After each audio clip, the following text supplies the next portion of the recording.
The Virtual World Society. Join us in building better realities together. Welcome, everyone, to another Virtual World Society's Fireside Chat with Tom Furness and our special guest that he'll introduce in a moment. I want to thank everyone for being here in AltSpace VR in this beautiful Victorian, gorgeous library. This has been the home for the Virtual World Society's Fireside Chat since 2019, and yeah, I can't believe it's been 2019. It was when these began to bring you the thought leaders in the XR industry and in education, immersive technology. Amazing conversations that we have had here, and you'll have a chance to ask questions of our special guest and learn more as we go along with this wonderful experience here. And Virtual World Society has been changing the world since 2015, I believe. And with Tom Furness, who is known as the grandfather of VR. He was part of the creation and development of the things on your face if you're in a headset right now. And his work early on with the military and then with the University of Washington and on his own with the Rocket Lab and everything else has literally changed our world forever. And he celebrated several of his birthdays in here in AltSpace VR, which we love. So I'd like to introduce to you and welcome everyone here to Tom Furness and our Virtual World Society's Fireside Chat. Thank you, Laurel. So wonderful to be here, and Happy New Year to everyone. 2023 is going to be the year, right? A lot better than the other few years we've had in the past. And thanks for coming. And we wanted to start off the year with just a delightful speaker and guest, my friend and colleague, Rosa. Now, Nick is famous in his own right, and we'll be hearing about how famous you are, Nick, a little bit later. And what Nick really looks like. And we know his avatar is a real attractor, but this is what he looks like in real life, I think, unless this is also a virtual representation. That's the miracle of what we're in. I'm gonna start modifying my photo with Midjourney very soon, as everybody's doing right now. But it's a pleasure to be here. Thank you so much, Tom, for having me, and thanks everybody for joining this event. It's a pleasure to see you all. Well, Nick is not only a friend and colleague, but he and I have worked together in several ways with his company, Accenture. Now, a lot of people don't know about Accenture, Nick. Yep. And maybe you should give us just a little bit of insight of what Accenture is. Accenture is a global consulting firm that is operating on 360-degree services from strategy and consulting to technology to creativity to operations. We do in the metaverse. What we do is very interesting because we are literally covering any potential aspect of what we call the metaverse, from industrial blockchain use cases for supply chain to immersive learning to connected worker experiences. Probably you watch some TV show called Game of Thrones and Stranger Things. We do the special effects for those shows. New Star Trek, Strange New Worlds, and Voyagers. We do the special effects for that. We are active literally on every aspect of the metaverse. Car configurators for brands like Ferrari. So it's an exciting time and it's an exciting moment because we are not just doing virtual worlds or gaming or virtual experiences on metaverse platforms. We are literally trailblazing every possible potential use case across all this big infrastructure that is the metaverse that we're building as we speak together. Nick, you're square in the middle of this, especially in the metaverse component of this work. Well, so how many employees do you have? many employees do you have at Right now, Accenture? right now, Accenture has 645,000 people around the world. It's a big company. Wow, it's a big company. Oh, well, let's put Accenture to the side a minute and let's talk about Nick, um, your childhood. So tell us Oh, a little wow. about growing up, where you were born, and a little bit about what did you like to do as a kid? Oh, okay. What I like to do as a kid. I was born a long time ago now, despite the youthful appearance of my avatar. A place called Potenza, which is in the southern part of Italy, which is kind of between Naples and Bari, if you know more or less how Italy is. More or less around the ankle of Italy, okay, of the boot. And my father is university professor, was teaching physics at the engineering faculty in Italy. And I always been surrounded by mechanics components and soldering components and the circuits and stuff like that. So a little bit kind of your ideal environment, Tom. And I've been introduced to science and technology very early in life because um, differently from probably many other parents, my father liked to give me extremely technical explanation, even if I was 4, 5, or 6 years old. So I knew, for example, how gyroscope used to work when I was 5, and my father used one of those spinning toys that I had in order to explain me the force that is driving gyroscopes to keep elements in balance. So I've always been attracted by technology and mechanics, and my first love, my first toy that I remember that I fell in love with was a big Lego Technic set of a car, a huge car, and I built it immediately by myself without any help from my dad, and I was like 5 or something like this. And after that, I immediately destroyed to start building other things. And then I started ordering components via post mail because obviously those kind of Lego Technics components were difficult to find where I was in the southern parts of Italy, pumps, engine, and stuff like this. And at the same time, I remember that once I went to visit a lake around my town, and on that lake there was a little bar, and that on that bar I saw for the first time a coin op of Defender video game, and that was love at first sight. I mean, seriously, and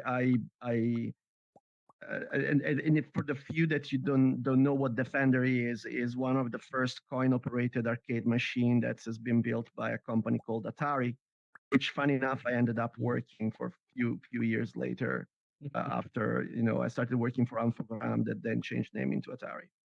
And I purchased my first Atari 2600, and at the same time I had a passion for electronic music. I liked very much the new wave that was going on in the 80s when I was a child. Now you know more or less how old I am. And I really wanted a Yamaha DX7 keyboard. And I remember that in the end, my parents bought me a knockoff Casio that wasn't that great. But I started learning piano, and music has always been very front and center in my life and part also of my career. So I grew up with these two passions at the same time: video game and music. And the age of 19, I purchased my first virtual reality headsets. Headset was a Forte VFX1 from Forte Technology. I remember that that headset was connected to the main video card through a VESA connector. At that time, we didn't even have 3D accelerators, but I enjoyed so much playing with simulator that was called EF 2000. That was a simulation of Eurofighter 2000 fighter jet, uh, created by the Digital Image Design.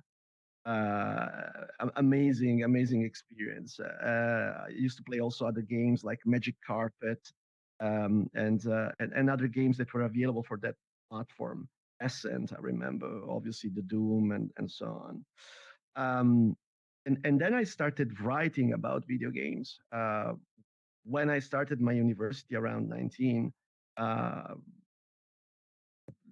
almost by mistake, because the video game magazine I was reading every month, they also had music corner, and at the time I was very passionate about music, and I really wanted to know when the next Depeche Mode album, which has always been one of my favorite band ever, was going to come out. I called the magazine, and they told me, "Oh, we don't have information. I don't know when it's going to happen, but we'll try to find something. Call us in a couple of days. We'll let you know." And in the meantime, at the time, with my dial-up modem, during a night, I went online and I did a very thorough research, and I found a lot of information about this album. And when I called a couple of days later to the editor, uh, this lady said, I don't have any information to give you. And I said, I actually have a lot of information to give you if you want it. I can zip everything and send it to you. I also have like a 30-second extract MP3, which was a novelty at the time that was going on Winamp as a player, that I can send you of the song. It was a rip from a real audio file. Imagine that. And she said, no. If we are too late to write something for this issue, but if you prepare an article by tomorrow, we're going to publish you. And as you can imagine, for a kid that's never went on a national magazine and never wrote anything that was going to be pressed, I was extremely excited, and I literally spent the next 2 days writing that little. I'm talking about like 2,000 characters article. That's something really small. I probably rewrote those articles like 25 times. In the end, has been accepted and has been published, and I still remember the dopamine hit that I've got from seeing my article and my name published on that magazine. And at that time, I was studying software engineering at the university. And altogether, I decided to resign and start change my course of studies into media science because I wanted to become a journalist. So from studying software engineering, I said, no, I want to do this. I want to tell stories. I want to talk to people. I want to show the wonders of the world. And in the end is more or less what I'm doing right now. I'm talking about the metaverse, and I'm talking about technology, and I'm talking about things that I'm enthusiastic about. And this is more or less, around my university years. Then my first job after I moved to Milan was to be a full-time journalist for this magazine I was writing for. And at the time, I was writing pretty serious articles. I was doing interviews to very important people, both in the video game and music business. I've been called by Atari, that at the time was called Infogram. Probably some of you remember the video game Alone in the Dark, but Infogram was also the publisher of some video games from Sega. And even the first two Unreal and Unreal Tournament have been published by Atari. That at the time was called Infogram. I went to work there. Was great for the first couple of years. I had a lot of fun. I was doing press tours with my ex-colleagues, journalists. I was their communication manager. And then 9/11 happened. So now you know how old I am, even better. So finished my university. I had a couple of years of fun, and then 9/11 happened, and the company decided to axe completely all of their marketing budgets. So the joy that I had of traveling the world, writing about, writing, showing amazing hardcore games to my friends, and having those amazing experiences ended because they axed all the budget. They decided to refocus all their game strategy to family games. So video games like the Smurfs, Lucky Luke, all that kind of stuff. And I said, okay, there's no place for me here. I took a nice redundancy package and resigned and focused on music. That was my second passion. I started being a music producer and a DJ full time. I did it for 2 years and a half. And funny enough, I'm still active. I have a show on Ibiza Global Radio that is going once a month, and very few know about this, to be honest. This is the first time that in a metaverse environment, professional environment, I'm talking about this thing. And I've been also a radio host for 2 years on a show that was going on Radio 101 network in Italy called Music Control. With a famous Italian DJ as well called Ringo that is still active of Virgin Radio Italy. It was fun for 2 years. Then was a little bit too much of living the night. Being a DJ, a producer, and a radio speaker is very fun, but it's not exactly a good environment to foster relationship and friendships. So I miss my day life, and I also miss the communication world. And I went back to a day job working for Yahoo. I managed all their entertainment properties at that time on the portal in Italy, managing the editorial content there for video games and movies and TV shows, even horoscope, imagine. And then the same DJ that I was having the radio show with called me after a couple of years, and he said, "We are opening Virgin Radio in Italy. I would like you to be responsible of all the the digital part of the radio." At the time, there was no such thing as Facebook. We're talking about 2007 in Italy. I mean, Facebook was famous in the US, but in Italy, not that much. So I had to build a bespoke social network platform for the radio, plus the websites, and that was very, very fun. 2 years of going to concerts and doing interesting activities when it comes to marketing. We made a massive contest when we had more than 5,000 songs uploaded across Italy, and we made them play at a stage that has been created in Milan just for this digital contest. It was one of the first contests of its kind to be held in Europe, completely online. And then, I got a call from Spotify. And Spotify in 2009 was a little bit more than a startup. We were 8 in the office in London. And I moved from Milan to London to work for Spotify. Obviously, didn't last long because the recession happened and hit very hard, especially in London. And I had to find a different job, unfortunately. And I reinvented myself into the mobile market. Mobile at the time was very hot because we are talking about 2010. iPhone just launched just 3 years before, 2 years and something before. The iPad was about to be launched in Europe. So I ended up working for 3 amazing companies, Mobile Interactive Group, NetMobile, and Lost Boys International, which is part of Publicis. And I deployed more than 60 mobile applications, first as a project manager, then as product manager, and then as head of mobile. So I was doing all the strategy.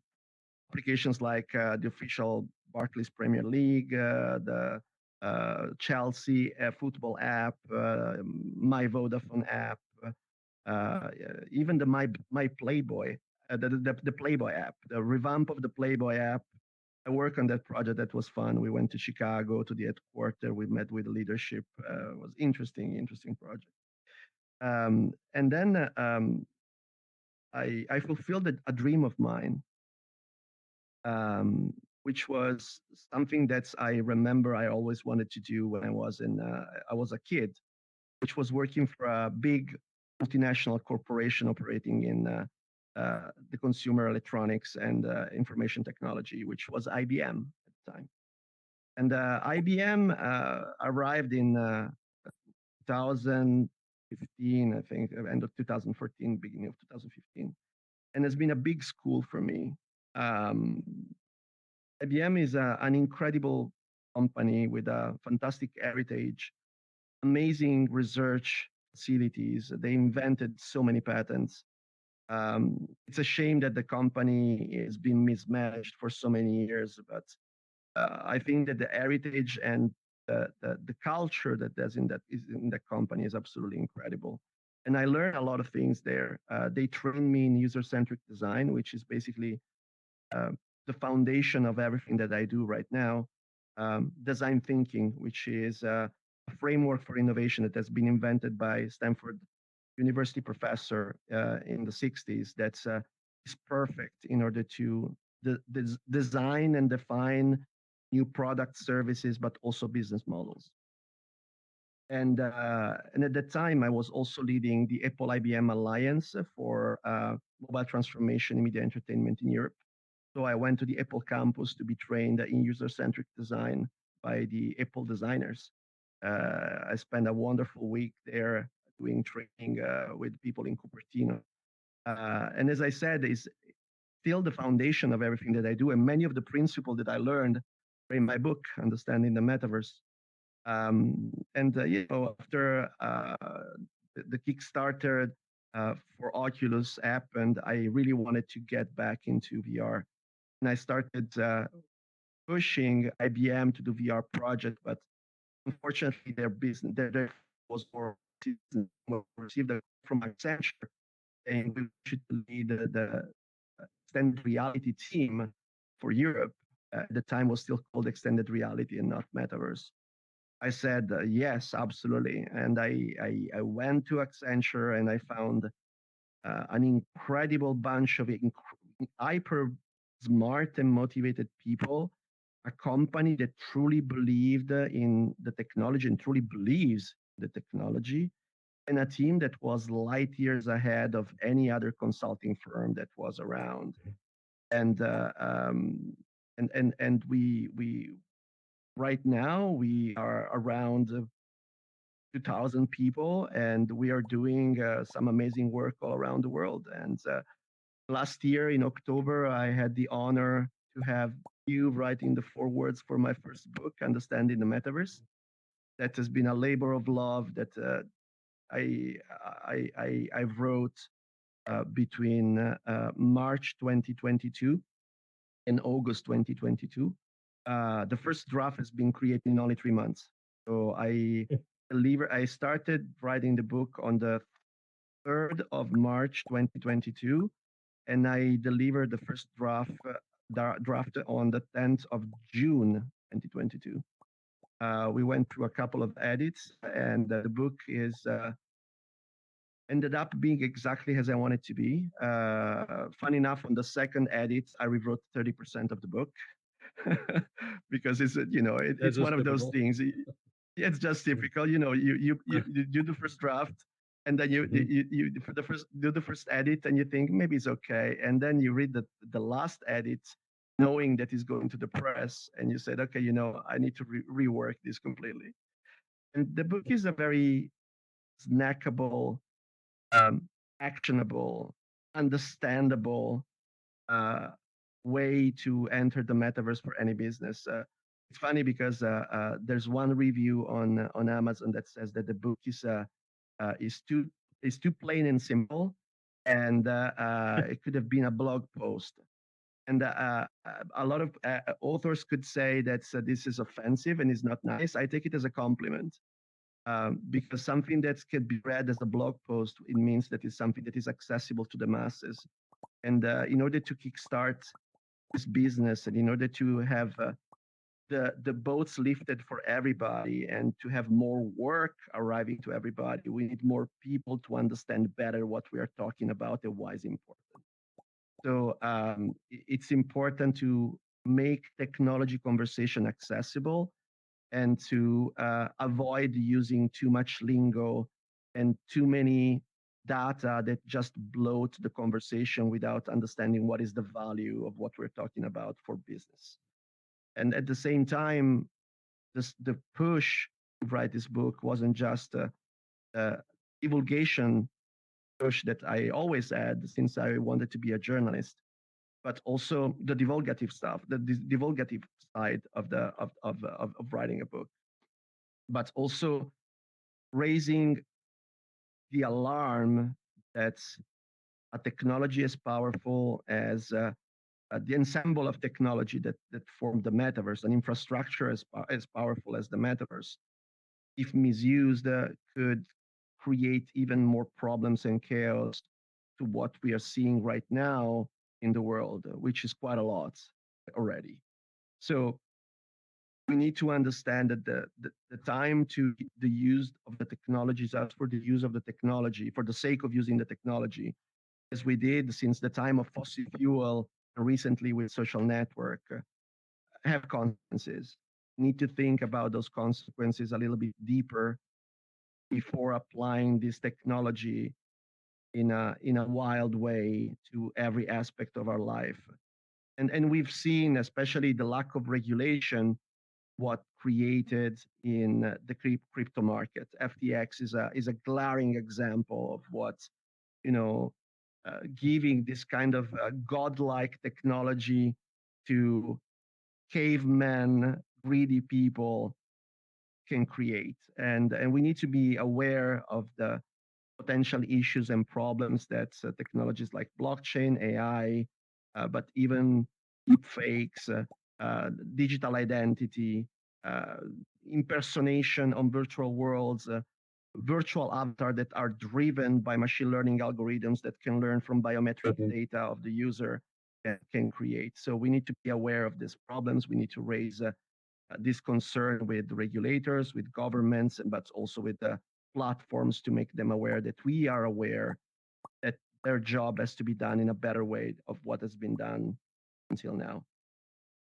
So Nick, thank you for that, and for that putting all the connecting all the dots for us about where you began and how it led to actually to this book and your role in Accenture. Now, one of the things that not everyone may know is Accenture made a huge investment actually in bringing the technology into the company to really understand where this can go. Could you tell us a little more about that and how that happened?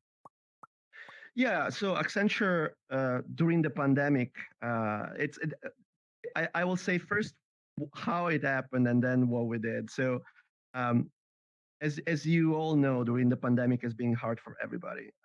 We've been locked into our houses, and obviously we needed to shift our life into a digital way of living. And as every other company, Accenture that's is onboarding a lot of people every year. And during the pandemic, between 2020 and 2022, between the end of 2020 and half of 2022, we onboarded something like 150,000 people, which is a lot of people. We needed to find a better way to do our onboarding.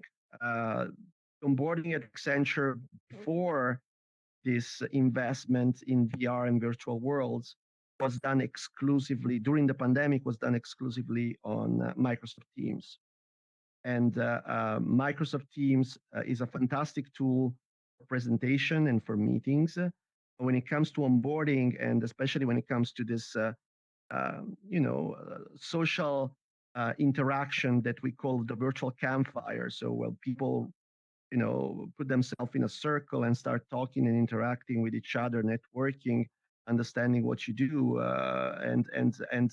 and trying to find your first assignment to a company like Accenture that is deeply entrepreneurial. So you have to put yourself out and sell yourself to people that are running those projects. It's extremely difficult in front of a wall of 250 tiles on Microsoft Teams. Even in the breakout rooms is difficult. Mm-hmm. So we decided to do an experiment, and Bob Gerard, which is one of the co-authors of my book, along with Professor Fadi Cheimi, Maria Mazzone, and Jamie Solomon, that's I cannot thank enough for their contribution to this this little labor of love that is understanding the metaverse. Bob Gerard, that's by the way, is an incredible hardcore gamer. You should see his room is filled with coin ops and retro games. Is is absolutely mind blowing. Whenever I do a conf call with him, there's a new cabinet behind him. Tron was the last one that arrived. Anyway, Bob Gerard, has always been active and operating in the field of gaming and virtual world for learning and education. And he has also a wonderful podcast that is called The Learning Geeks that I invite you all to subscribe and listen to. Bob is a pioneer in using 3D worlds for learning, and decided to create an experience on Alspace, and he designed a world that was um, created to provide a playful, gamified learning experience for all the new joiners at Accenture. And we took our CEO, Julie Sweet, and our CTO, Paul Doherty, through this world. And they've been mind blown. They loved it, and they loved it so much that the day after, the legend tells that Julie picked up the phone and called to Sheryl Sandberg, that at that time was the CEO at Meta, at that time Facebook, and we ordered 60,000 Oculus Quest 2, which was at that time the largest enterprise deployment ever made outside of Facebook/Meta. As far as we know in the and this Western world, we have no vision of what's happening in areas like Russia or China or other countries that are not sharing data with us. So we deployed those headsets to most of our new joiners. We deployed around 30,000 to the new joiners, and the rest to part of the leadership and even the XR team, because we were working with the technology, of course. But funny enough, we also enabled all the new joiners to enter this experience. And to date, we onboarded 165,000 people using Alspace VR. Some of them using their VR headsets, some of them with their laptops. But it doesn't matter, because the metaverse, as we all know, and should be accessible for everybody. It's important to lower the barriers of entry, and it's important to lower the digital divide. For first world country, for third world country, doesn't matter. Everybody should have access to this new infrastructure and to this new tool. And this is what we do by design at Accenture. So everything that we build, we design it for compatibility with multiple point of access: laptop, mobile, VR headset, and so on. Wow. So in terms of lessons learned from this, this investment on the part of Accenture, how has that, you believe, informed the work that Accenture is doing now? It's a great question. The foundation of everything that we are doing right now in the field of workplace transformation for our clients comes straight up from the stuff that we have done internally at Accenture. We literally spent the last 2 years perfecting the formula of onboarding, training, and education in VR for the enterprise. We packaged it, we productized it, and now we are selling it to our clients. The lessons learned are many, from the pure design of the experience in the VR or in the 3D world, to the onboarding of the device. At Accenture, we have a team that is called the White Gloves team. And the White Gloves team is a team that whenever you receive your VR headset, you can scan a QR code, and you get access to a page where you can book your one-to-one session. Somebody is going to teach you everything about your headsets. He's going to get your heads comfortable in your head. He's going to teach you about how to use the controllers. He's going to teach you how to set up your Meta account. He's going to teach you how to set up your Alspace account. And he's going to make you comfortable in using VR in every possible way. And also, they are on call to each of the users in a concierge manner. So basically, each user has one point of contact for the for the onboarding headsets. We called it white glove service, and this is something that we're now offering to all of our clients as well. And this is important. It's important because not everybody knows how to use piece of technology like a VR headset.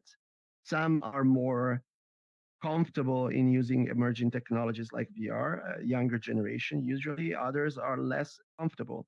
But we need to allow everybody into the enterprise to be able to use new technologies. So we are providing this kind of service. Other things that we learn is that there are ways to distribute content without the need of mobile device management for the enterprise. As probably many of you know, we lacked a real standard solution for mobile device management that is not a hack on consumer devices to date. We have good solutions like Workplace One from VMware. We have some good solutions that are coming from other smaller companies, but there's nothing that works straight out of platforms like Intune from Microsoft. We had to learn our way to hack our way into enterprise security, into systems that right now are basically consumer systems. We created our onboarding and space into Allspace, and the version that we have of Allspace right now is a unique enterprise grade version of a consumer product that now, thanks God, is going to be replaced by Mesh very soon. But we worked with consumer products in order to deploy enterprise solution.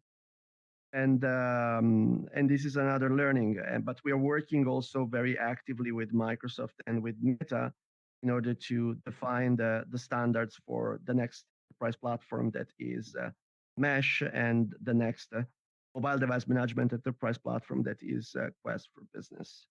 So those solutions will be available for all of the companies and enterprises very soon, and I believe that will be the game changer. And we're going to see I predict we're going to see a very widespread adoption of enterprise devices when companies will finally get access to mobile device management systems that are solid and robust for their employees.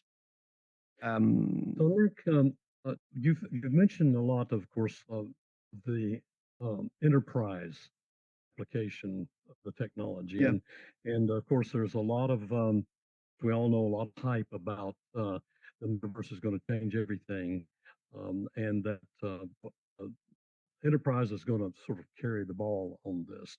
Now, what about consumers? What about everyday person? How is this metaverse thing going to help peons in the trenches?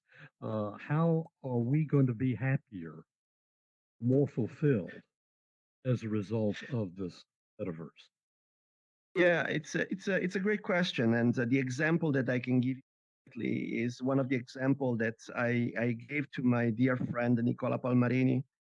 Nicola is an ex-global managing director at IBM, and he was leading the Center of Research for Aging at IBM. So he was designing emerging technologies to help people over 60.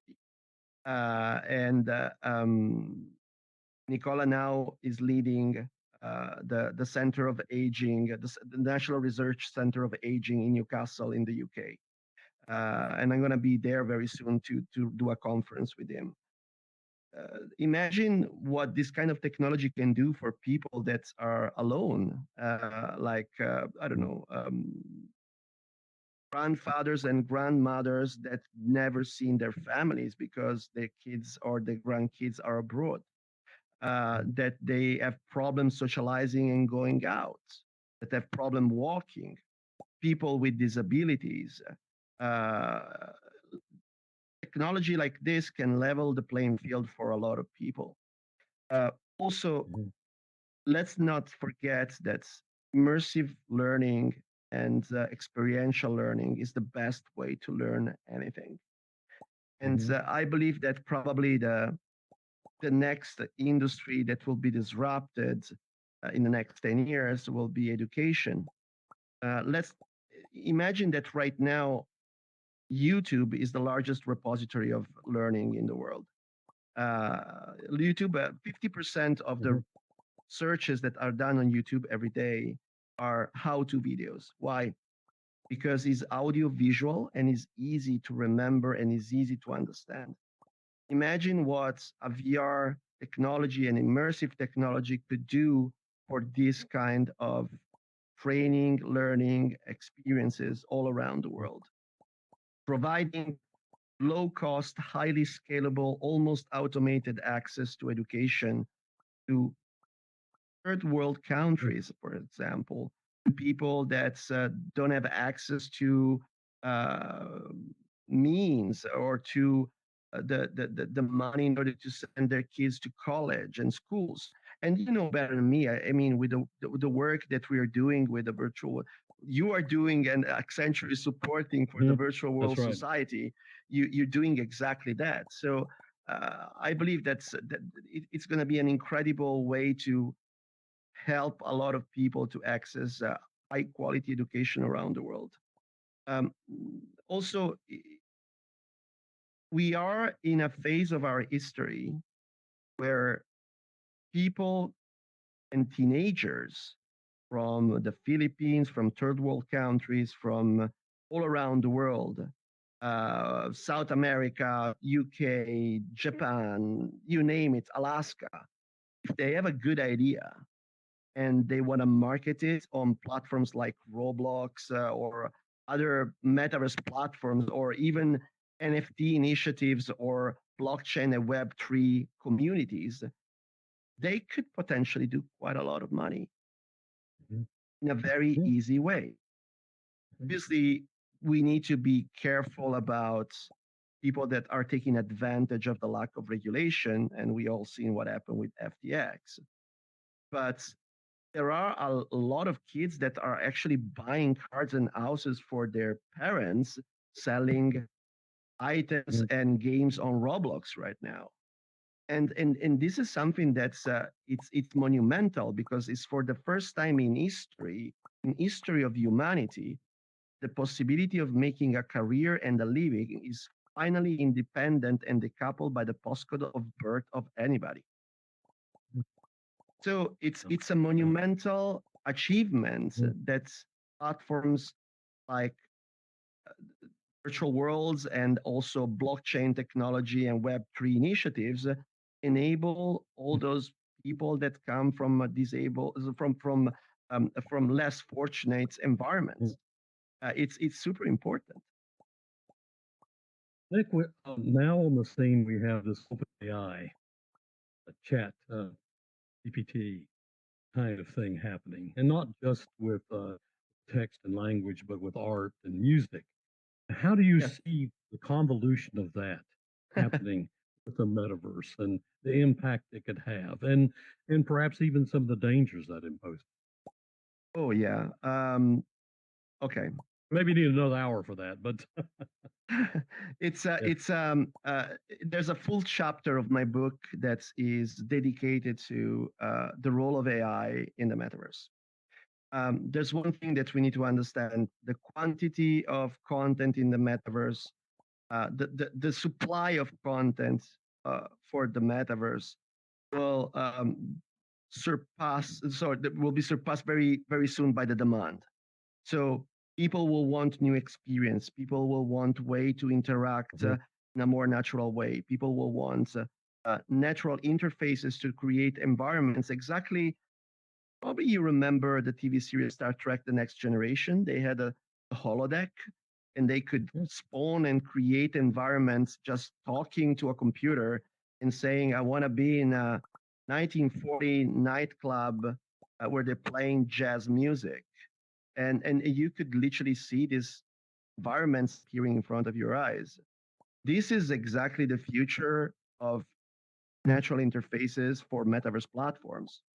And this is where we're going. Systems that are able to understand what we are talking about, they can imagine, hallucinate what we want. I like the idea of the computer hallucinating or imagining what we want, and then visualizing it in front of our eyes in a three-dimensional way.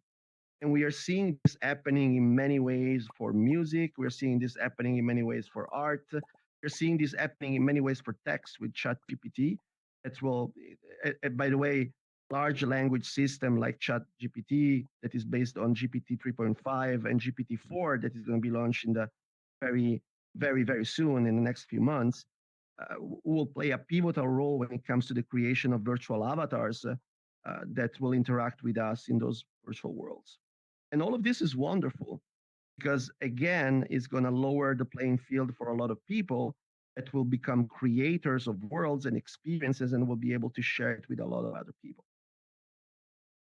The problem comes when you apply machine learning algorithms to large data sets that are capturing biometric data and the vectors of movement in space, the pace of talking, the tone of voice, and the eye gaze, facial expression, and micro expression of people, in translating them into behaviors that can conduct to a specific kind of action for that consumer.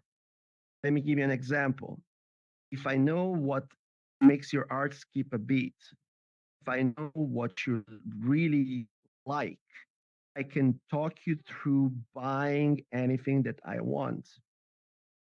So knowing and having real-time biometric feedback that is potentially broadcasted by devices and headsets to companies that are using AI-driven system to control avatars in virtual world is potentially dangerous because we could be manipulated in those virtual worlds to buy a car or to vote for a candidate of a party that we usually don't like or we don't vote. Mass manipulation is one of the big danger that we could face for the next few years. And this is not just in the metaverse. This is valid in the metaverse, is on social networks, and is in every platform. Those large language models, if coupled with in-depth data and analytics from the user, could be potentially very dangerous. And we need regulation. We need immediate regulation, the part of governments, the part of institutions, the part of the United Nations. We have rights, and we have the right to know if we're talking to a real person or a robot person, the data that they're capturing, and how those data are used for. It's an important conversation that we should start having right now, as loud as we can, as frequently as we can, as many people we can. Because the more we raise our voice, the more we will be heard from the platform owners, from the device manufacturers, but also from the institution that right now finally realize that they cannot always react to disasters as they did in the past with things like Cambridge Analytica. They have to start acting right now in order to avoid this kind of problem. Thanks for that, Nick. I'm looking at the time, and we probably ought to open the floor for some questions, perhaps, and so that we can have the audience have a chance to drill you about some things that they may be interested about. So Yep. let's see, is Laurel going to manage that for us? Laurel.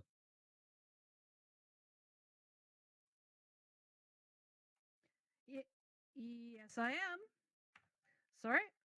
Didn't know you were that Laurel, ready. are you there in the I'm ether here. somewhere? I'm here. Oh, there you are. There you are. Okay. Okay. The raise hand button is up. And so if you are ready to ask a question of Tom Furness and our wonderful guest, Nick, please hit the raise hand button. And we'd love to hear from you. All right. And I'm very excited. I do know that Nick, you don't, I assume you're not working directly with Microsoft Mesh and that team. And so you can't really answer any questions about that in regards to AltSpace, right? Correct. Okay. So please hold back on those questions because that's not his expertise.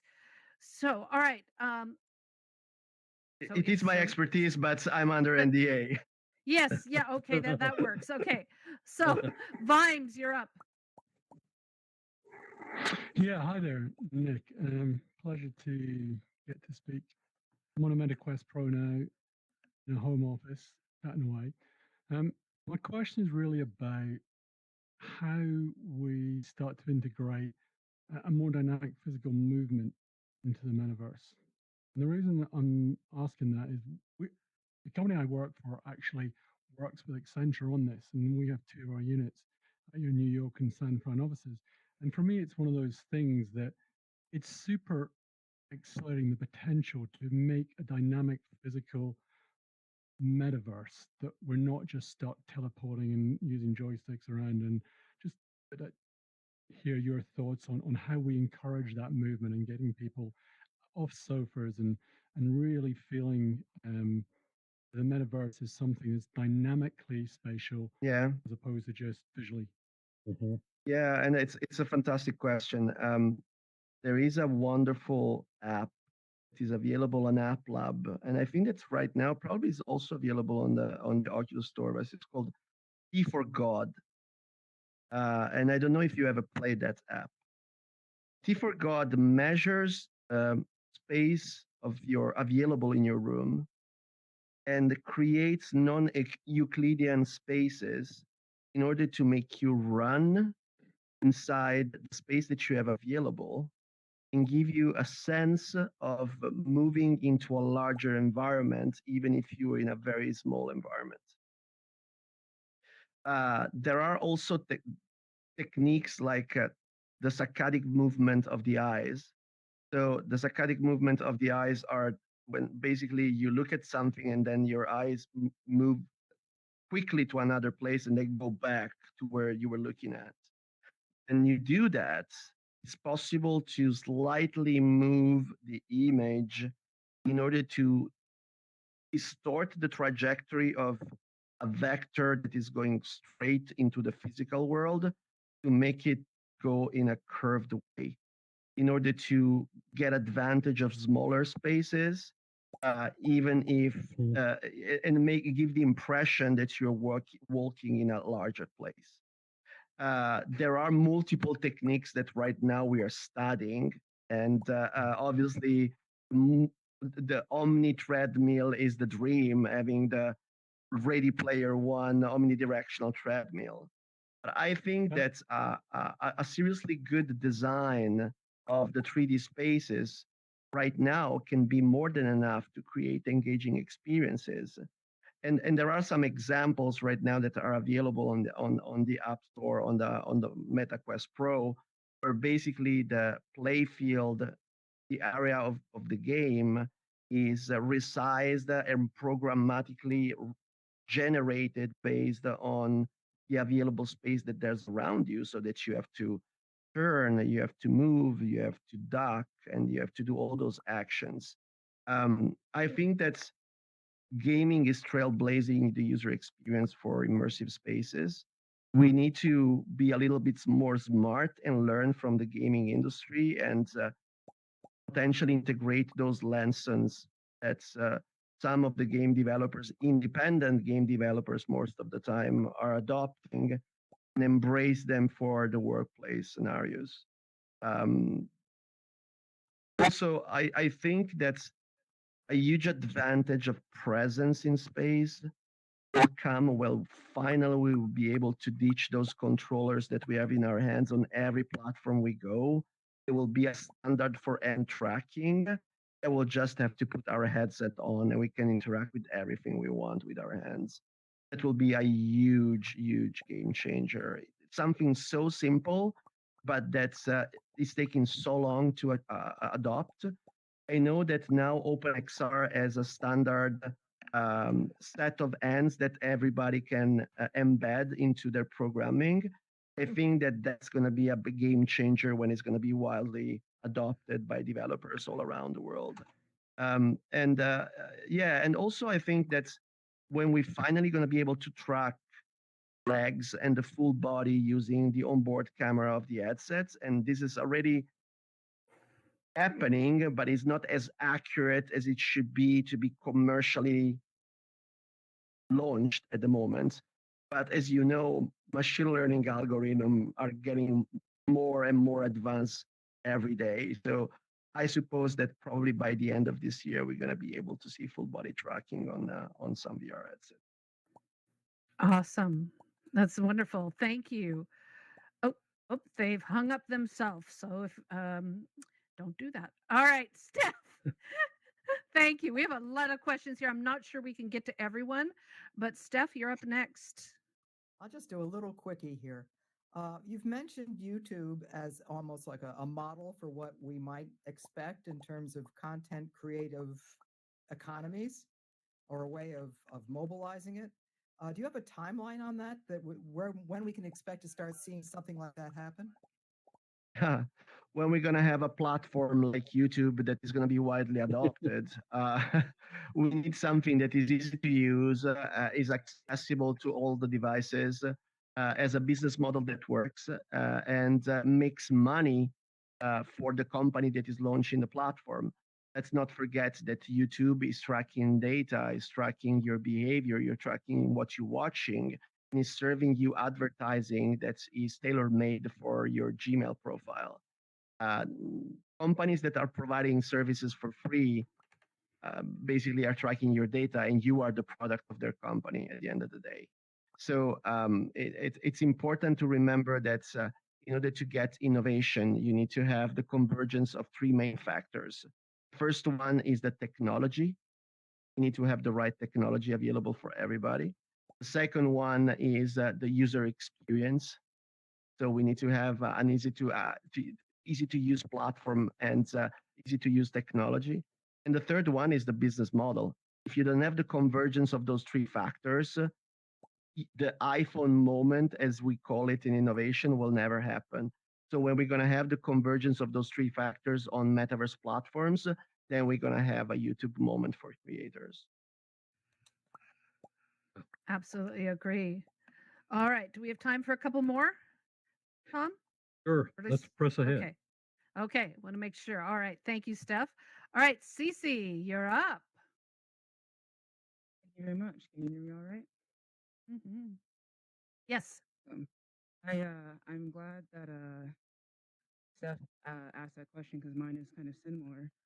I love Altspace, and initially when I got into Altspace, it was sort of geared to Samsung Gear and to mobile users, and accessibility was a big part of their branding and wanting people to get in here and understanding VR and ultimately XR.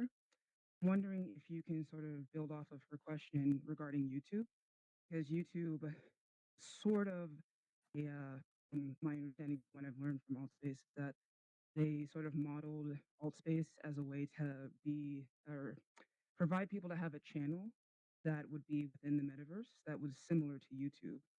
And that required sort of a less of a friction for mobile users to get into the metaverse.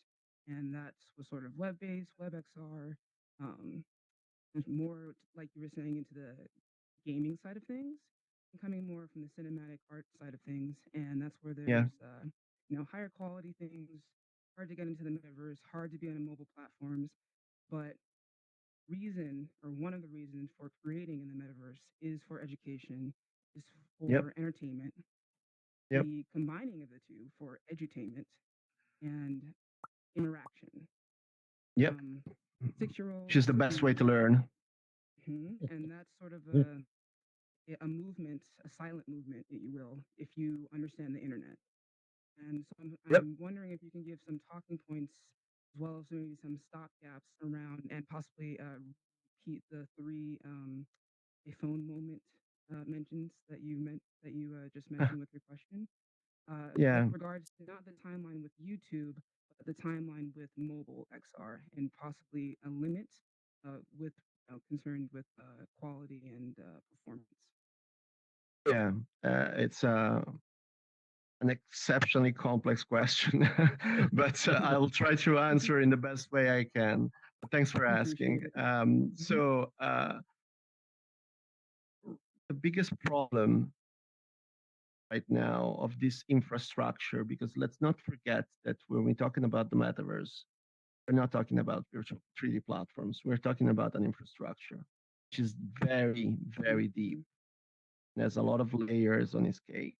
So you have the identity, you have the transaction layer, you have the interoperability layer, you have the networking, the protocols, 3D engines, down to the bare bone metal of the servers. Every single aspect of this infrastructure that is the metaverse, that is one and only. So let's not talk about platforms like the metaverses, because there's no such things as the metaverses, as there's no such thing as the internets. Metaverse is one.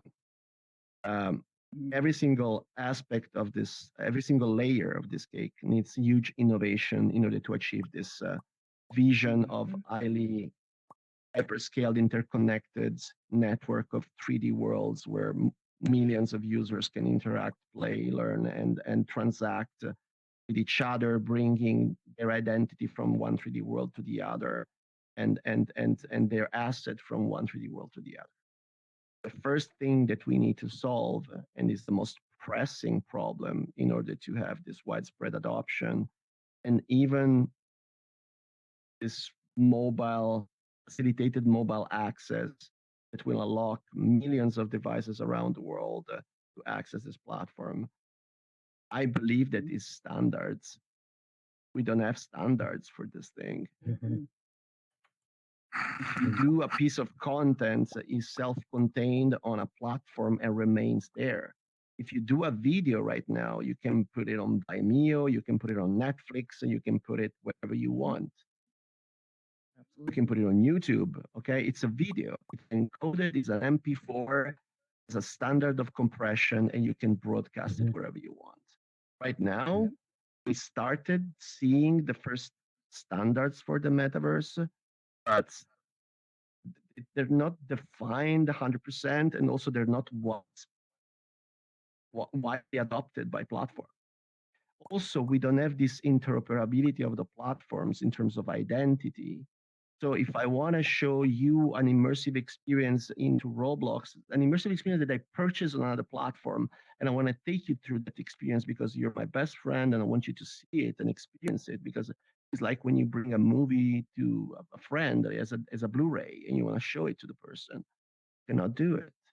So right now, there's a huge walled garden around all the different platforms. So first thing that needs to happen is standards of interoperability, of content, of identity and transaction, and right now we have entities that are working on it, but I think that we're going to see the first adoption and the first definition around 2.5 years, 3 years, like first standards, like widely recognized standards. The wide adoption was probably going to happen around 5 years from now. And then we're going to see something that is going to look a little bit more like what we have right now in terms of standards used for the internet, like HTML or TCP/IP and so on, and different video formats probably widely adopted in around 5 to 10 years. So that's the first step. Second, we need to move the computational power from the devices to the cloud, or at least partially.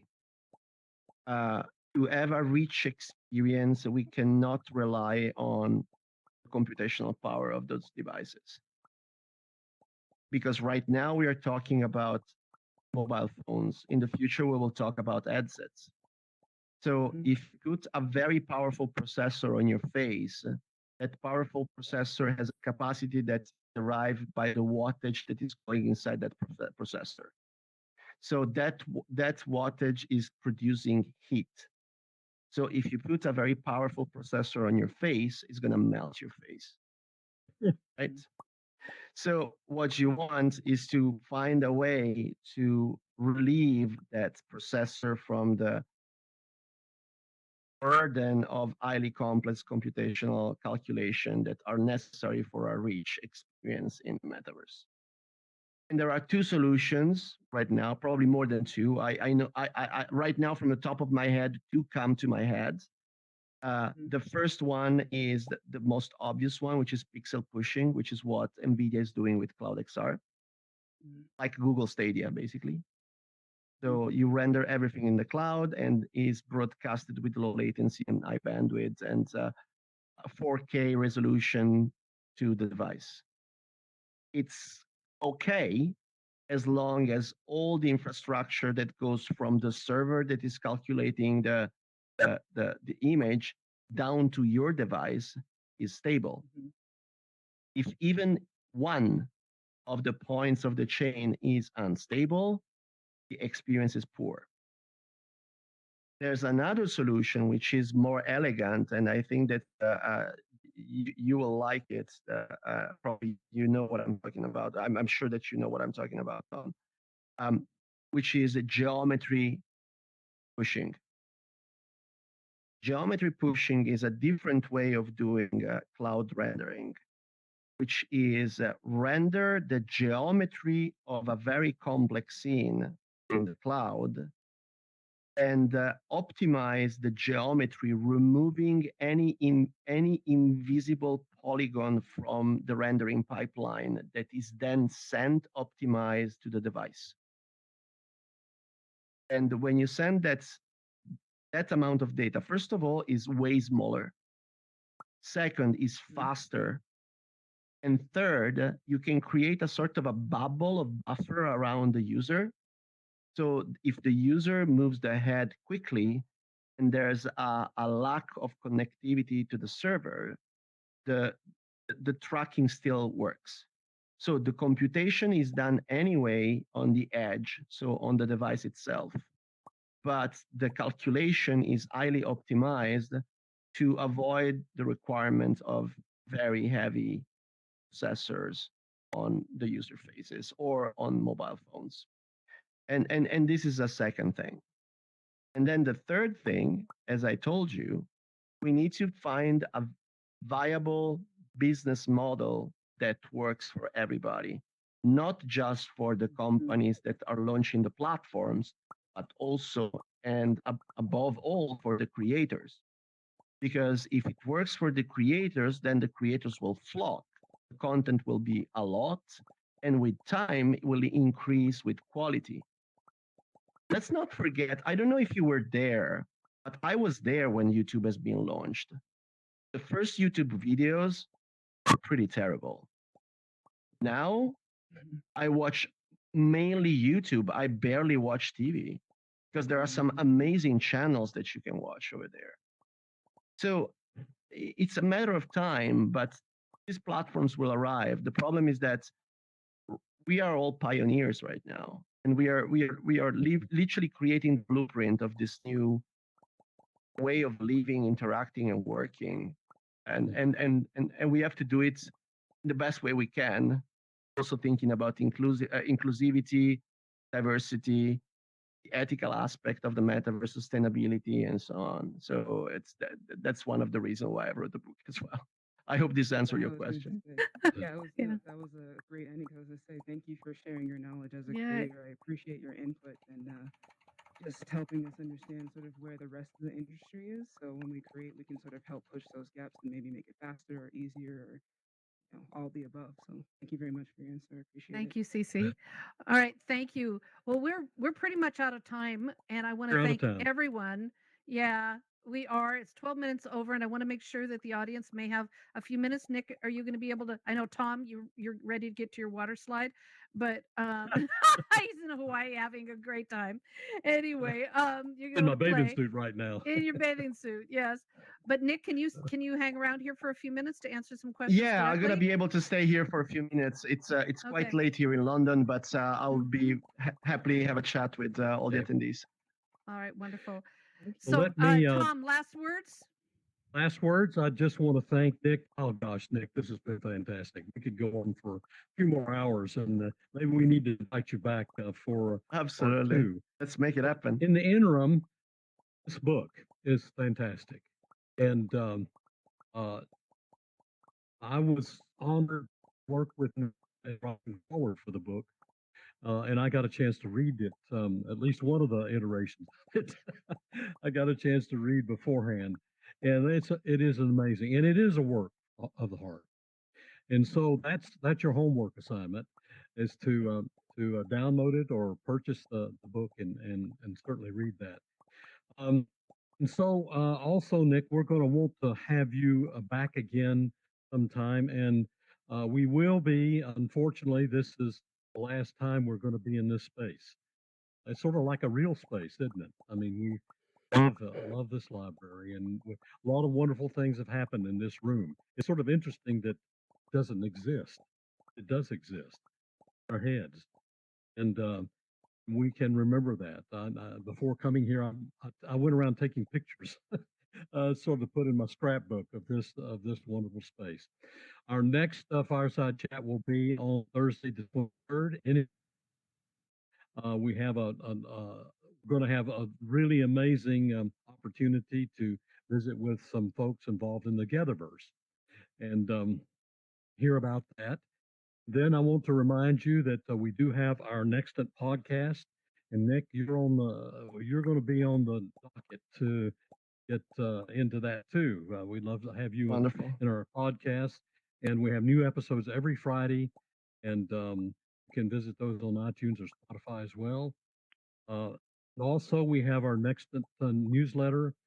Be sure to we're now working on our third issue. Be sure to join the Virtual World Society and virtualworldsociety.org. It's free for the time being, and so that you can get access to all these wonderful things happening. So thanks again, Nick, and Thank you, for the Tom. time Thanks that for you've having been me. here. And thanks for all that you've done for us. His company, Nick was the key person responsible for actually getting Accenture connected with the Virtual World Society. We want to thank you for that. And also, Jackie's here with us. Jackie A pleasure. recently received an award from the AIXR Lifetime Correct. Achievement Award. So congratulations to Jackie for that. And you were involved in the presentation of that award. So Yes, exactly. And can I say just one last thing, Tom, before say goodbye and open the floor for some one-to-one question. There is a podcast that is produced by the Academy of International Extended Reality that is called Field of View. That I have the honor of co-hosting with Daniel Kolayani, which is the CEO of the Academy. The Academy is the house organ, the nonprofit agency that is producing the annual VR Awards. So if you want, you can find the podcast called Field of View on all the different podcast platforms like Spotify and Apple Music and YouTube. And it would be great to see you commenting and posting feedback about it. We had some amazing recently, like Matthew Ball, for example, but also you in the previous season. And we are planning some amazing new episode in the next few months. So I hope you're going to enjoy that. Thanks so much, Nick. And thanks everyone for coming. We will turn off the megaphone and hang around for a few more minutes if you want to come up and chat. But Nick has to go to bed sometime. Get your beauty sleep, right? Okay. All right. So from everyone, this is an Educators in VR production for Virtual World Society. I want to thank you for being here, and we're gonna open up the floor and drop the stage blocker and turn off those megaphones. Thank you very much. See you and engage.